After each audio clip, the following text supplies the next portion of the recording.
السحر وكدر يحي وحنتا وبصدا السؤال ما تونتا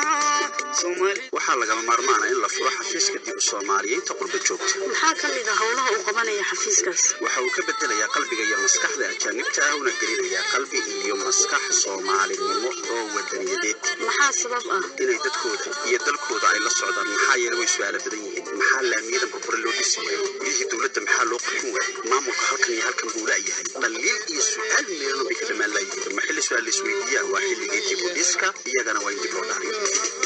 waxaan laga maarmi karin xafiiska dib u dariyeedaynta qurba joogta lagu baahiyo meel kasta oo xuduud ah oo laga soo galo dalkeena kuwa ajaanibta wadaniyiin laga dhigaya maya ee kuwa muuqa kore ka Soomaalida qalbiga iyo maskaxdana ka ajaanibta maxaa loogu door xulay aniga adoon su'aal bay weydiiyay bal iyaga su'aal weydiiyay su'aashaas oo ah horta idinku iyaatiin maxay ku jawaabayaan reer Nairobi baan ahay